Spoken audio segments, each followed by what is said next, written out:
I know that works now. Hi everyone. Hi, we'll give everyone a minute to come in. Oh, there's Mr. Jose.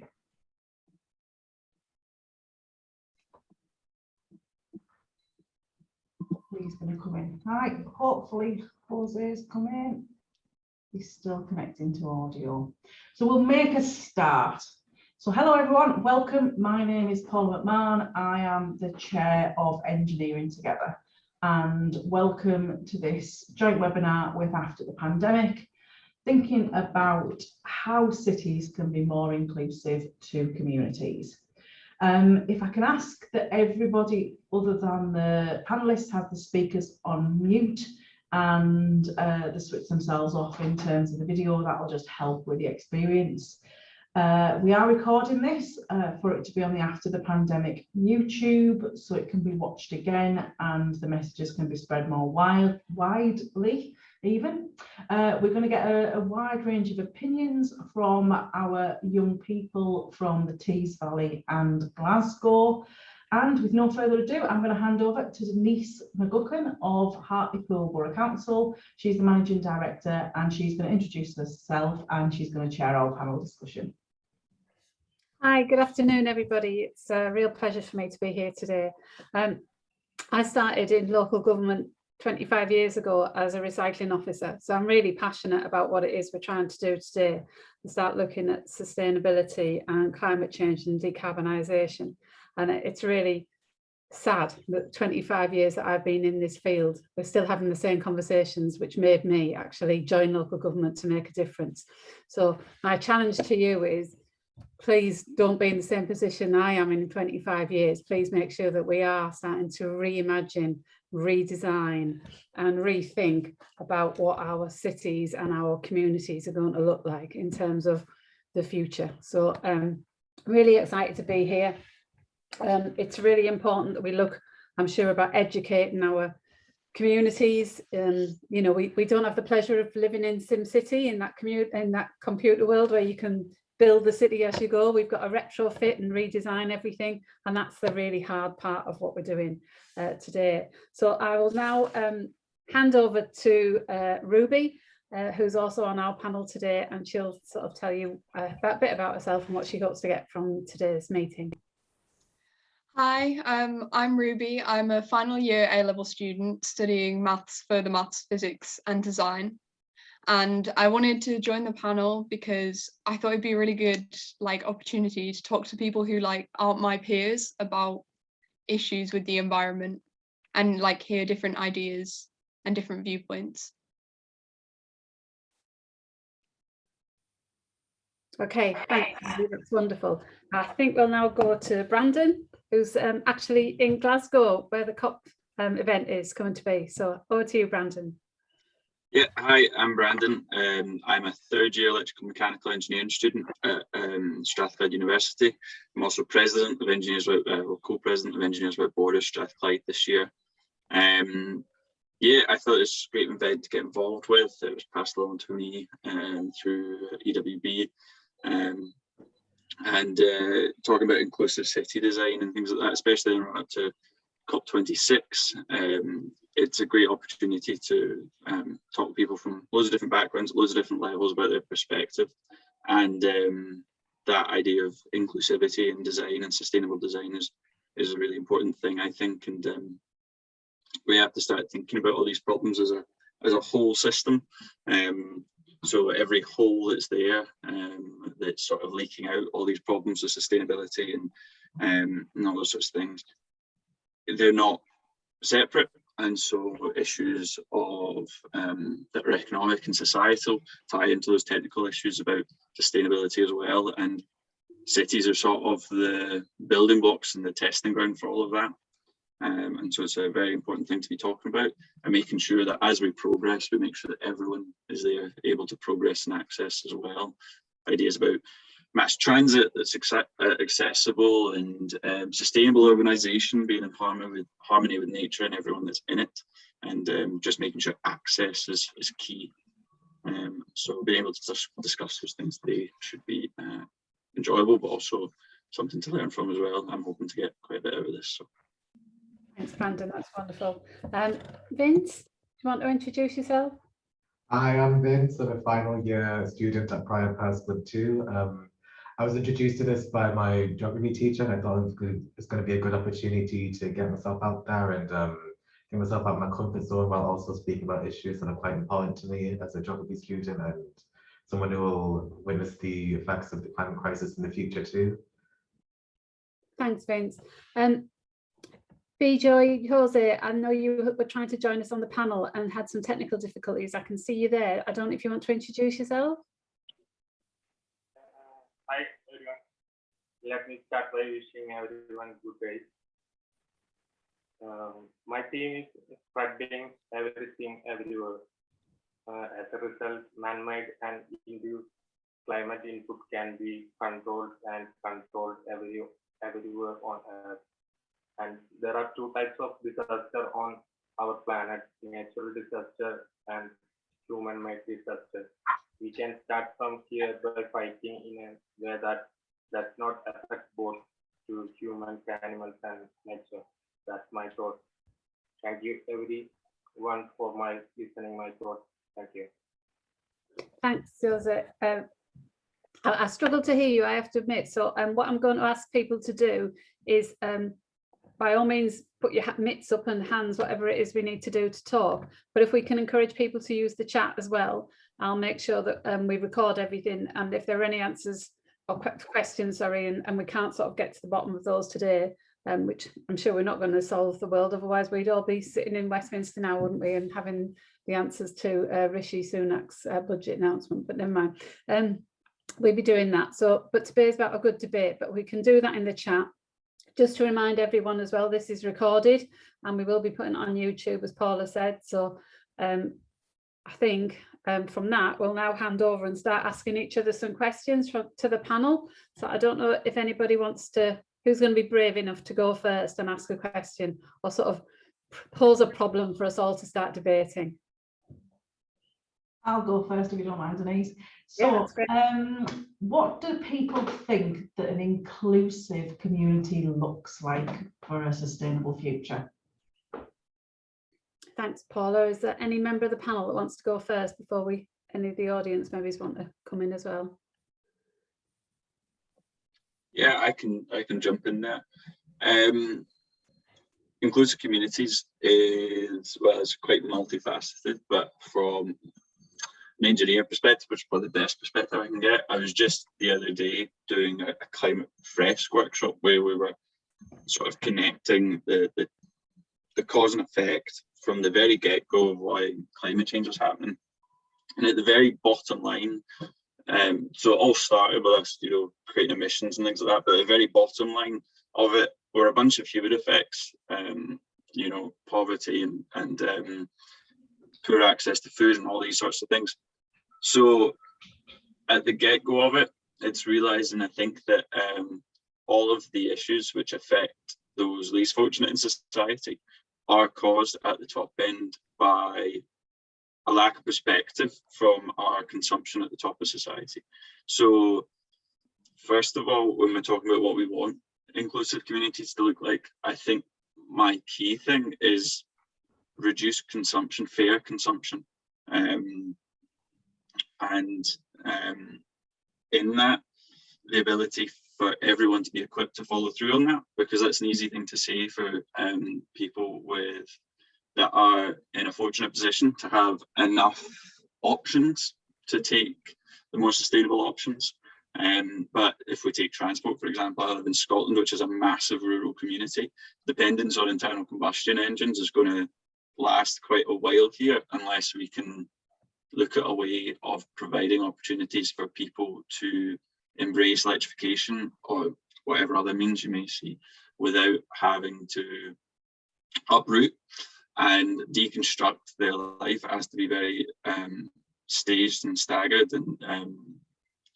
and so it's all about upskilling and providing the knowledge and capacity to actually do the right thing. It's very easy to ask people to do the right thing.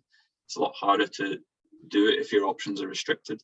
So again, it's about that access and understanding that the people that spend a lot of the time thinking about the ways we're going to solve solutions are probably the ones which had a hand to play in the problems which led to them in the first place. And thinking about that full system from start to finish, like I mentioned before, all these systems, every hole, every issue in that dam is connected, and they'll have fault lines which match along to each other, and you have to treat it as a whole system and view it that way. And so if you're looking to have inclusive systems, you need to actually provide people with the capacity to enable themselves rather than just ask it of them. Thank you, Brandon. Ruby, I don't know if you want to say what you think inclusive communities means to you. Well, yeah, I was just thinking, you know, like everybody having access, like Brandon said, to things, and, you know, having community spaces, you know, like green spaces and stuff where people can gather. Because I know that in cities there's like a lot of concrete and stuff, and like green spaces are like linked with improving mental health and stuff in general. So that kind of like feeds back into another issue that we're tackling. I think that they're both really good points, aren't they? I mean, I'll bring Vince in, but I think as we move towards changing our energy sources of cars and public transport and moving away from fossil fuels to electricity and hydrogen, so how do we build it? What's the design for the infrastructure to support those communities to actually make that change? And also, we've seen in the last 12 to 18 months the importance of parks and green space, haven't we? As we've all been encouraged to go out and walk and use our parks. So I think that's more and more actually provides us with the evidence to support the need for both of those things. Vince, I don't know if you want to add to anything on the inclusive communities and what it means to you. Well, to me, inclusion means to give everyone an equal opportunity and equal participation in communities. And I think partially this also has to do with accessible architecture, like ramps for disabled people and with wheelchairs, and more signs with braille for blind people. But there's other ways to include people in the community, but that's what I just had in mind right now. But it's good to make sure everyone in the community has these opportunities to participate and enter buildings and read and that, yeah. I think those three answers, and I'm sure there's lots more, actually demonstrate how inclusive community means so much to different people, and actually there's no definition of what it means. You know, it has so many different layers, and that's what your point, Brendan, about the whole systems approach. I think, you know, how we have to look at that. I've seen Julie's put something in the chat. Julie, do you want to ask the question that you've written in the chat for me, please? Yeah. Okay, can you hear me? Yeah, that's lovely. Welcome. Yeah. So I go to schools, and one of the tasks I ask students to do is, this is after talking about hydrogen, by the way. So I say to them that in the future, because of our new technologies, we're going to need our towns are going to look different. So I get them to think about what their towns are going to look like. So I just wanted to ask the panel, what do you think? How are we going to cut more green space? What's that going to look like in the future? What do you think? Thanks, Julie. I'll go to Ruby first, because she mentioned green spaces as well. So how do you think the green space will look like in the future, Ruby? Well, you see these buildings, you know, which have grass on the roof and stuff. So you could do things like that. And also there's that building, I think it's called the Vertical Forest in Milan, which has got like trees growing all the way up.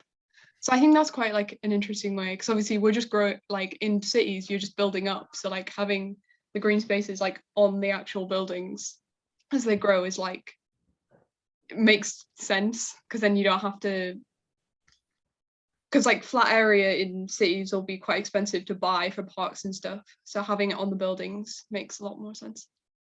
That's lovely, Ruby. Vince, have you got any ideas of what green space will look like in the future? Well, I learned about brownfield sites in cities where deindustrialization has led to empty spaces in especially northern cities. And I feel like this empty space could be changed into actual green space so it can be used for the community rather than just laying there barren. But the decontamination element of that would probably bring some difficulty into that, as well as the undisturbance of the areas leading to high amounts of biodiversity in the area. I don't know how councils will feel about interrupting that biodiversity, but I feel like those would be a good option to rejuvenate, to turn into green areas for the community. I think it's a really important point. Brandon, have you got anything you want to contribute towards? Yeah, so both those points sort of taking the things I think about in the built environment, those sort of vertical forests and incorporating green space into architecture is a really big thing, and that has sort of dual utility too, because it helps cool down cities, which is really useful, especially when you're seeing heat waves and things like that. And it's also appealing, and then it also helps with air quality as well. And so harmony with nature in your buildings is really useful. But then I think as well, it's also important to actually consider where people can get their feet on the ground and stand around and look and take a breath. I know when I was in lockdown in Glasgow last year, when I went home and was able to go to the beach or for a walk with the dog, it was so very different to standing and seeing rows of trees along a pavement or something like that to actually be in it. And those brown spaces that brown fields that Vince was talking about there are useful. And some ideas, I mean, biodiversity gets mentioned there. I think at all these cases you can kill a lot of birds with one stone. That you can incorporate further ranges of biodiversity. Some of the stuff I look at is microbiology with bacterial resistance, and you know, you can sort of repurpose a lot of that soil by incorporating different types of bacteria, and then you can encourage different animals and things to develop in that space and sort of have a very natural green space within that area, which I think is it's sort of different to what we've done with green spaces in cities for a long time, but sort of the way the trajectory is going, and in a lot of ways quite useful, because you're again making it far more close to the actual effects of what a non-urban green space does for people. No, it's really interesting. You see in a lot of new buildings now, not only have those green roofs, but also have walls, don't they, that they plant into. So I don't know what the actual, that planting type wall. And I think as we move more and more to sort of working from home and hybrid working, I'm working from home today, whereas before the lockdown I'd have been in 9 to 7 o'clock or whatever, 5 o'clock, 5 days a week. We won't need the buildings and the offices that we have in those cities, and and the retail sector's changing so much, isn't it? And it's out actually, are the leaders of these cities brave enough to actually say, we'll demolish them and look at public realm and have green spaces so people have got that dwell time, because it also helps with your mental health, which is another layer of inclusive communities as well, isn't it? So I think that's one of the things that I take from the conversation we're having, as well as a leader of a local authority area. Am I brave enough to get my politicians to try and support that? And I definitely am. Whether they support me is another matter. But so we've got some more questions. Are there beehives? Oh, there are beehives and roofs in Newcastle. That's really interesting. Are they sort of managed by local communities, Julie, or local residents, or? Yeah, there's a specialist. I forgot her name. That's terrible, isn't it? I was at a meeting with her on Friday. She's a bee expert, and she's working on this project on various in Leeds and I think in Newcastle. And they're putting them on the roofs now. But what they're saying is these green roofs initiatives will help the bees. And it's simple things like just allowing, for a council perspective, actually, allowing hedgerows and dandelions to thrive, less cutting, so it saves us money in the long run. Yeah. So you're not constantly having to cut the verges and things like that. Because in spring, when the bees come out, I didn't know this, they're really tired. because they've been hibernating and they're low on food, and they come out and the first thing they usually see is a dandelion. And it's such a simple thing. But our cities obviously get very big and concretey, as you all just mentioned. And there's this big gap of where insects and wildlife can go, isn't there? Because there's just nothing for them. So we need to start incorporating our concrete jungle into a more greeny, natural place. No, that's really, I quite like that idea. I know we do wildflowers rather, you know, than trying to reduce the grass around, cutting the grass in places. But so that sounds really exciting. And just again, encouraging everyone to use the chat, or if you want to contribute to the debate, and just please shout out. I'm sure the panel won't mind, because I think it really adds to the debate that we're having. I suppose there's another question in the chat about one thing you would wish to be different and new in your town or city. What one thing would it be if you had that you know, magic wand that you could do and change your city that you currently live in? So Vince, would you like to go first? Well, off the top of my head, I'm thinking about pedestrianising more areas near the town centre, because the traffic paired with the busy sidewalks isn't really safe or nice environment to be around, especially Littlethorpe Road. If you've driven down there, you can really see how busy it can get and how much of a nightmare it is to cross the road or like drive down it. And I feel like if we pedestrianize that, that would help the businesses in the area to attract more pedestrians walking through it. But I know a lot of buses go through that area, so I think it'll be quite difficult to reroute all of the bus routes. But I feel like there's enough options going around these avenues leading to the town centre that we can use the buses for. That's really good. Brandon? Yeah, it's actually quite tricky, especially if I'm thinking about Glasgow. It's or any well, I'm talking from respect to large cities, but in any environment really, I'm trying to veer away from the technical considerations, but more just a lot of the stuff that I'm interested in is outreach and STEM education. And in a lot of those cases, the buck sort of stops when it's finished. You'll do a workshop and then that's it. And then you'll do another workshop and that's it. And I think, as we were talking about with inclusivity, making a community which is committed to a community is probably one of the biggest things. And so having all, like COP's a great example, making sure that if an event like that happens, the entire city is involved and that the entire city is invested, and that all of the things that you aim for in sustainability involve everyone at every stage. And so having a group of people in an organisation in any local environment which is very committed and that has a good community around it to actually improving the area and has everyone from every sort of stage and background in that environment involved in that. So that if, you know, a university or a school wanted to do an outreach project where they wanted to test a new thing for disability access in shopping centres, for example, the time it takes to get that happening is as quick as possible. And then that's where your momentum builds up, and everyone that's got all these other ideas and events is able to do it as easily as possible, and you're sort of maximising human potential and human ingenuity for solving these problems and doing it together and doing it without the sort of bureaucratic and massive economic hurdles which sort of sit and face us at the moment.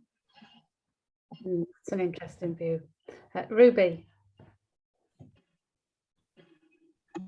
Yeah, if there was something that I would change about my town, I live somewhere quite rural, so like the bus service and like the public transport is like terrible.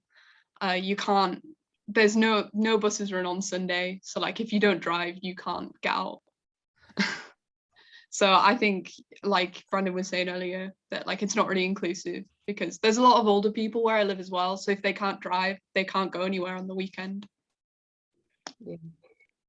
It's very much that one of those that are driven by the economy, isn't it, public transport, rather than sustainability, I think. And if it's not used, then the bus companies pull the service because it's about money, and we need to try and change that view and make sure that the environment is as important in their eyes as the economy, I think.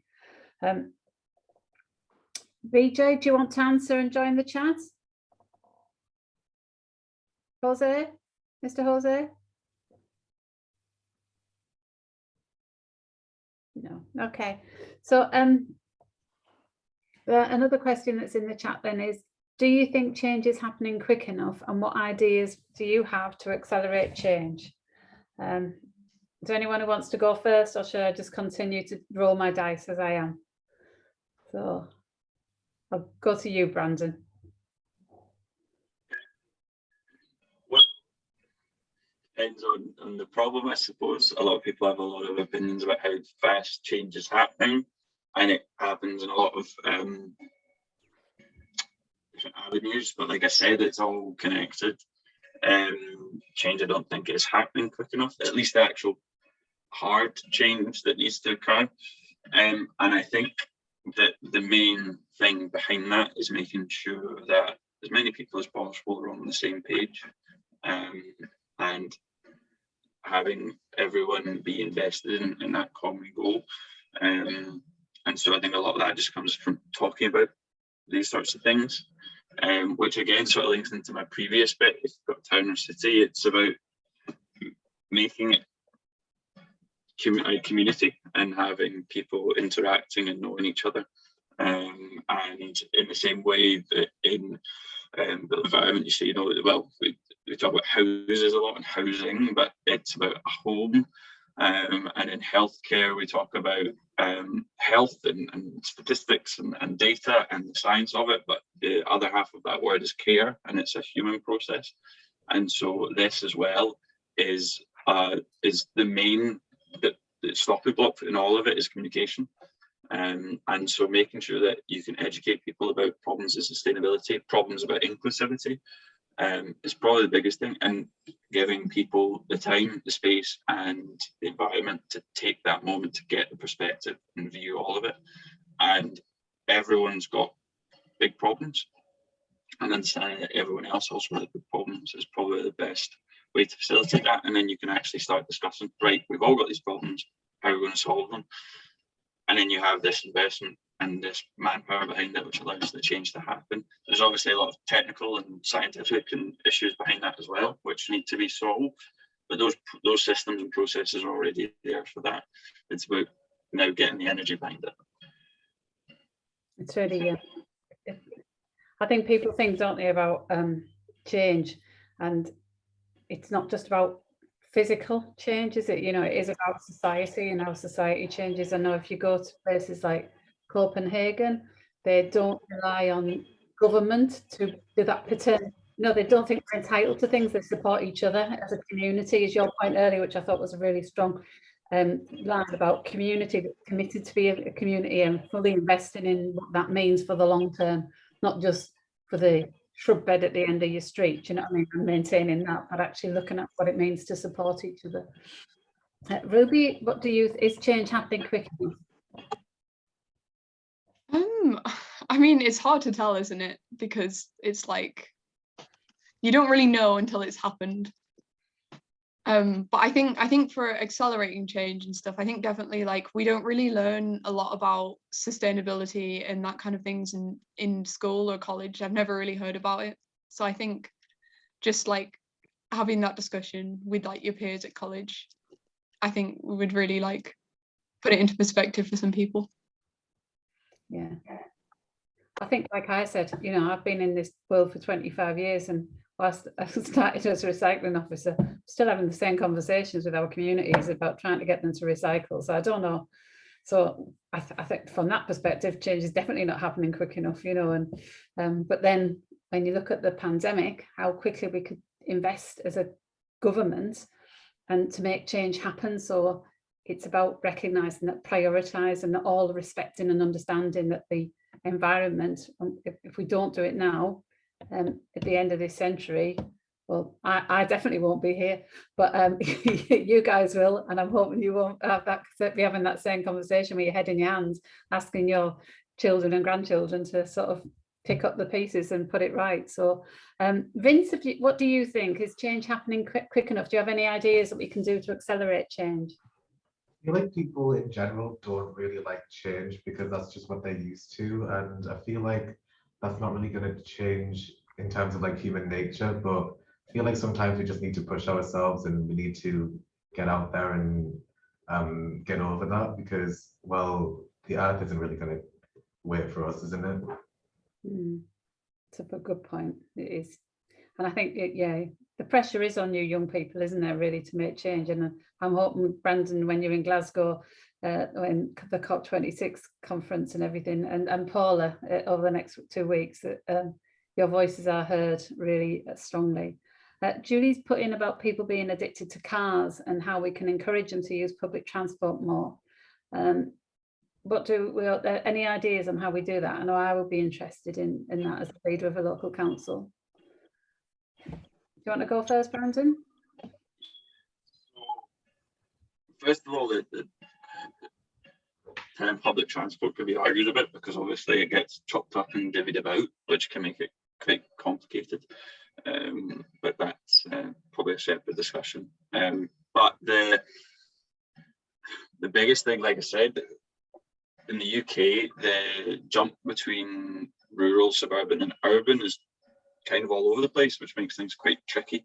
And so you want sort of larger scale infrastructure to be there for that. And I think affordable mass transit is probably one of the biggest things that's going to reduce the need for that. Then it needs to be effective. People aren't going to use it if the only thing motivating them is brownie points environmentally. And you need to actually make sure that the system is sustainable and look at the long term of what that looks like. Discouraging the use of cars is kind of hard because that's it's private, it's completely theirs, which has utility beyond public transport that public transport will never be able to achieve unless you look at, which a lot of places are going to, which is leasing for a very short period of time a vehicle. Which is a lot more easy to do with EVs, electrical vehicles, and due to charging points and things like that, it's probably also easier for electric vehicles. So a lot of systems discuss sort of having an app on your phone, and okay, there's taxi services for it, but also you'd just be able to drive it, the car come along, and obviously self-driving cars get the solution down the line quite a bit. It could help with that. But you essentially borrow it for a period of time in a similar way to a lot of bikes get used. So it's publicly private transport, which is sort of a nice transitionary thing. But I think the biggest thing just is that it needs to become more affordable, more accessible, more efficient public transport. And to do that, it can't be worked on bit by bit as much as it is just now.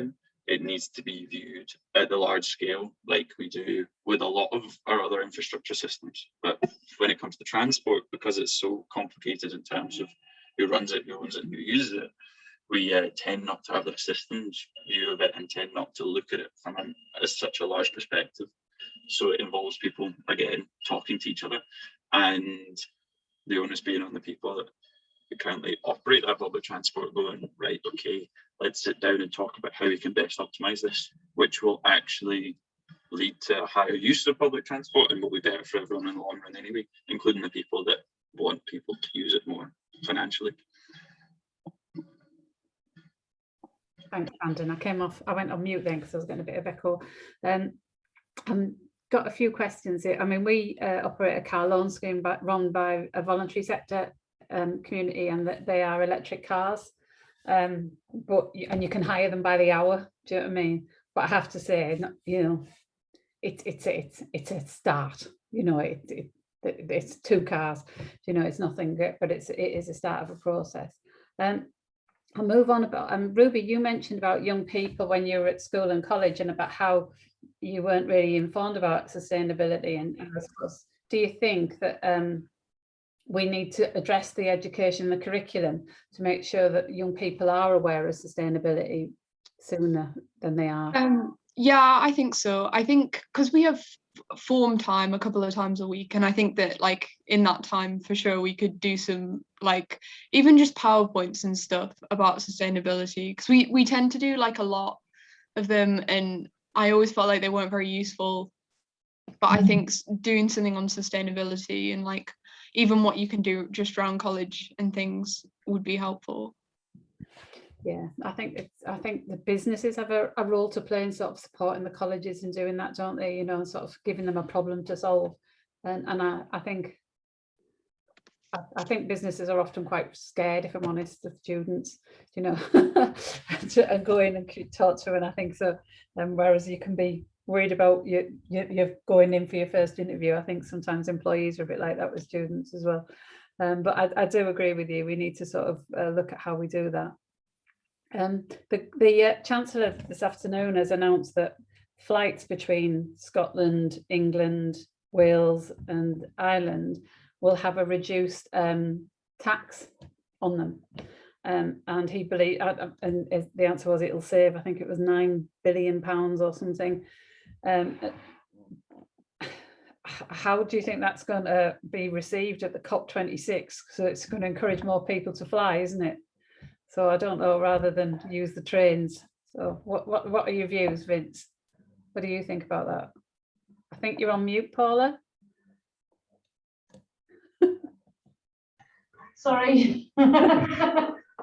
I personally don't support it because I think air travel is more effective if it's with longer distances, like overseas, like over continents. So I think there'd be better options like trains or buses throughout the country, but I think internationally, that's where we should be concentrating our flights rather than internally, because flights do have really high carbon emissions, and I think it'll be more worth it if we just focus on international flights rather than internal flights, since there's so many other options inside the country. I agree. I must admit, when I was listening to the budget before I came on, there was a few things I was thinking. You do realise COP's in 4 days' time, and some of the things you're announcing just don't seem to be integrated in their policy decisions. But I'm not a politician, so it's dead easy for me to say that, I suppose. I think so. I'll put a question to all three of the panel, and I suppose to everyone else who's listening in, is what do you think is going to be more effective in changing people's behaviour? Is it by their hearts or their heads? And how do you think we should go about that? So, Brandon, I'll come to you first. That's the easiest answer probably given today, and I think wholeheartedly it's hearts. Not the idea that you need to be specialised to have, you know, this technical understanding of any of these issues in order to play a part in them is not useful, really. But making people committed is the biggest thing. And when it comes to sustainability, even, you know, talking about, you know, like urban planning and infrastructure in cities, people will go, well, that's not connected to me at all.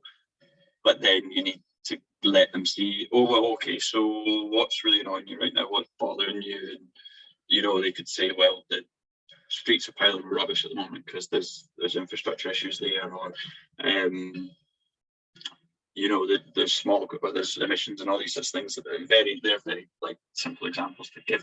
But when you attach those to the whole perspective, that's how you do it. And it also, and we don't listen to heads, and we don't listen to our own heads, we listen to hearts. And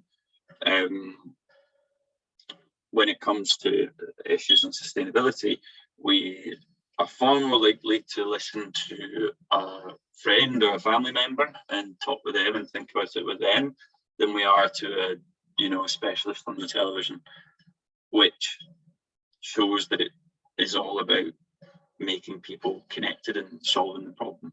And so change will come much more when people realise how the change will affect them and affect those that they care about.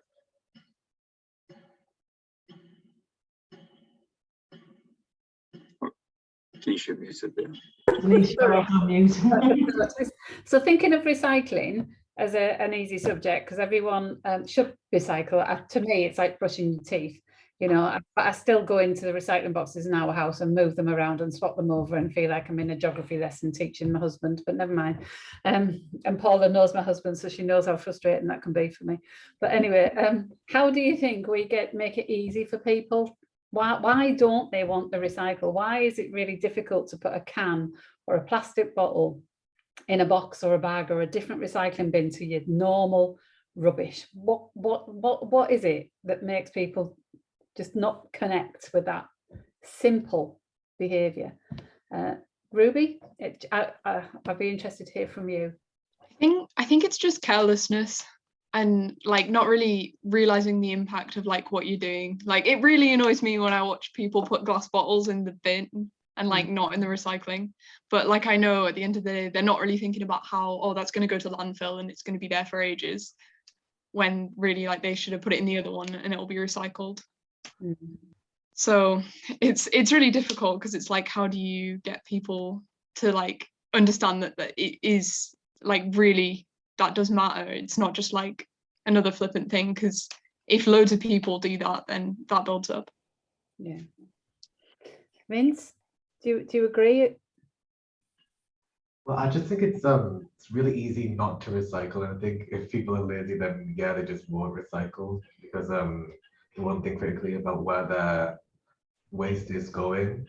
But I think we should make it more clear that where the waste goes, where and how long this waste like will last in the landfills too. And I think maybe that will get people to be less lazy about it. But again, it is just so easy to just throw your plastic bottles in the normal bin, really. Yeah. Brandon? Looking sustain that, know where it goes. Like, we don't know where anything we buy comes from, and we don't know where any of it goes once we put it in the bin, which is a big issue. And like recycling used to, well, throwing waste away used to be very disconnected to us because we chuck it at other countries to deal with.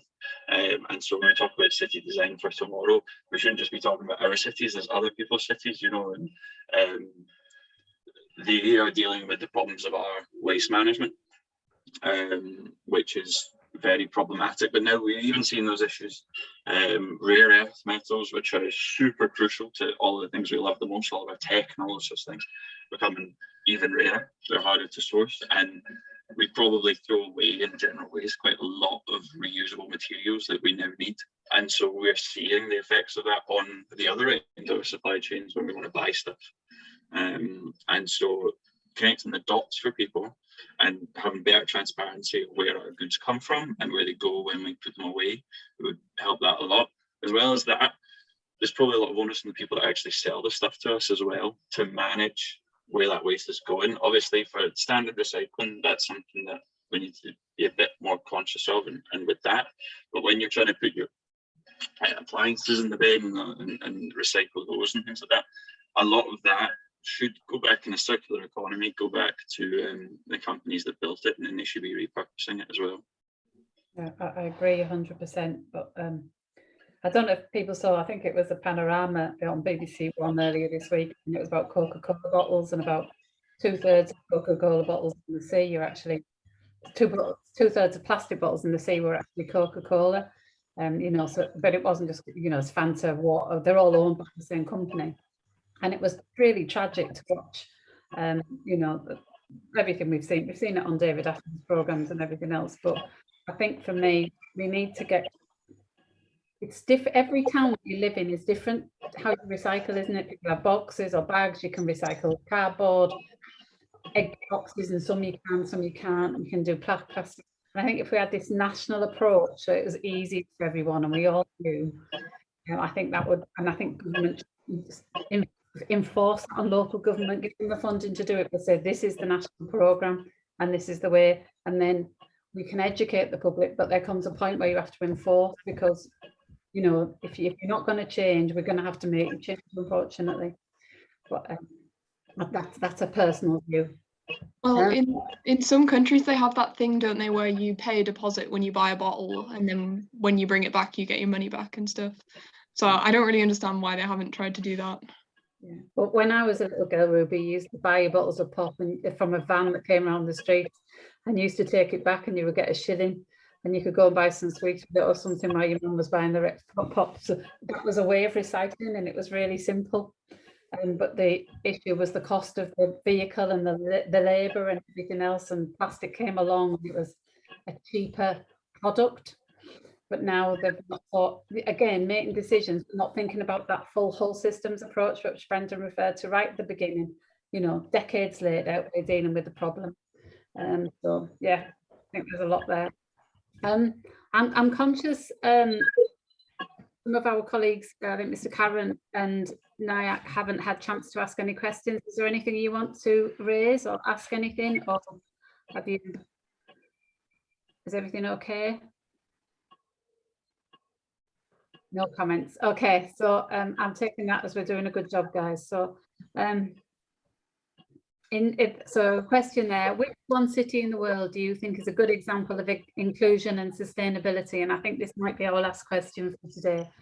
So I think that's a difficult one, but Vince, do you know of a city that you think is a shining example and best practice, something that we should be looking to strive to be? I mentioned earlier about pedestrianising the roads leading to the town centre in my city, my town of Middlesbrough. And with that in mind, I was thinking about Amsterdam and how since the 70s they've pedestrianised the entire city centre and made bikes the normal mode of transport with people in Amsterdam. And I think that's a really good example we should take for the rest of the world, but it was quite a slow process, I think. But yeah, that was just off the top of my head. I think that's about it I can think about right now. No, that's good, because again, we talked about the different layers, didn't we, of what this means. So Ruby, but where's there a city of good example? I'm not actually sure. My geography is pretty terrible. Did you not mention, was it Milan earlier about oh yeah, that's just a singular building though in Milan with the trees and stuff. It's not like an area or anything, I don't think. And then I think the architect's doing some work in some other different cities as well and things. So okay. Brandon, are you aware of any cities we should strive to look at or best practice? Sustainability a lot of the time we sort of past the stage of saying, oh no, it can't be true. We sort of get very anxious about it and go, oh, we're done for. But even I'd even say Glasgow, it obviously has a lot of growing to do, but I think a lot of people in all the cities can probably find ways in which they're doing well, and that people are coming together to solve problems, whether it's off of their own initiative or of something or of a bigger group. I think Southeast Asia has a lot of examples that are really impressive. Singapore, for example, in terms of built environment, is making leaps and strides and things like that. Obviously, that's just in one aspect. There's probably aspects that could be criticised as well. But yeah, like I said, pretty much every city that you go to, I think the people in those cities, regardless of the management of them, there's probably plenty of people putting in the effort to try and solve problems. So. Good, thank you. I think what it demonstrates, there's so many different layers, isn't there? So many different elements. I mean, Julie's put in the toast, there's a lot being done in Orkney, so maybe we'll get, you know, while you should pop over to Orkney while you're up there, Brandon, and we'll all try and get there when we can. But not by car or by plane. I don't know how we're going to do that. But it demonstrates, isn't it, there are pockets of good practice being done across the world in different layers. And I think what I've seen sort of from today's conversation is about the different layers that we need to consider when we rethink the environment, when we reimagine our cities, and also redesign communities. What is a community? It doesn't necessarily need to be the estate I live in. It could be a business community. It could be a students living in a block of flats. It can be anything, kind of a lot of businesses. So much things to consider, which shows how hard it is, you know, for our sort of leaders to sort of get their heads around it, as well as having that economy pressure that's placed on them constantly, which is obviously something that we need to consider. I'm going to try and wrap up now, I think, and then I'll hand over to Paula, who will advertise some other workshops that are going on. So one of the phrases I sort of thought about today when I was coming on here was about Boris's build back better, you know, build back burger, build back big, all the different things he talks about. But actually, what does that mean? Well, we building better for what? You know, what isn't working? And he's not sort of telling us that. And I think what we've got from today is there is a lot of things that we can improve on, but again, building back better, we just need to understand on what and how. If we are to build the city of the future, we really need some real good creative, imaginative thinking. And I think that the young people that have been here today have definitely demonstrated that for me, and I've taken a lot from this afternoon, and will definitely take it away as a leader of a local authority. So I'm going to hand over to you, Paula, and just to say thank you to everyone who's participated on the panel.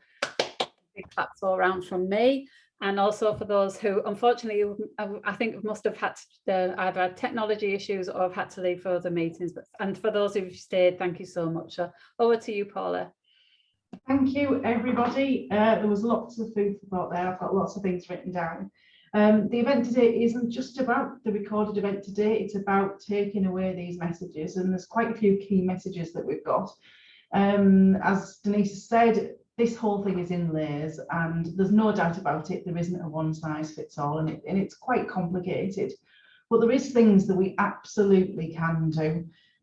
Education was something that's been mentioned again and again and again by every single one of you in different ways. That's educating ourselves, educating each other. Just think of it this way, we've all done lots of little things to create this huge problem. So what we can all do is do lots of little things to help us get out of it. And that is our layer of society that we can help, and we can help each other and help educate your next door neighbour, the people that you live with, the people that you work with or go to college with. And we need to change hearts and minds. We need to change our hearts with the stories of the reason why we need to do it for future generations, for people in parts of the world that are less fortunate than us and have arguably done less damage, but will see most of the consequences. And also minds, we need to have the facts at our disposal so we can understand what it actually truly means. But we also need to make sure that we use our voices to accelerate change at a higher level as well. We've got Denise here who's head of a council. We all have councils and other things, and find out what your council's doing. There's some good suggestions about, you know, rationalising recycling, which would be a good practical solution. If a dozen people in every local authority went to their local authority leaders, it would and their councillors, it would soon happen. It doesn't take you know, anybody special to make change. Everybody can absolutely make change by using the voices in the right way. So I'm going to say thank you very much to everybody. There was lots of food for thought, and we will definitely shout about all of the messages and ideas that you've all had on the After the Pandemic and Engineering Together social media channels. And I encourage you all to keep up their messages and have people have the discussions wherever you are, and celebrate the things that you actually can do. We've had some thanks coming in on the chat, and yes, it has been very interesting, Julie, and thank you everyone. So I'm going to say thank you and goodbye to everybody, and I will stop recording. Thanks, guys.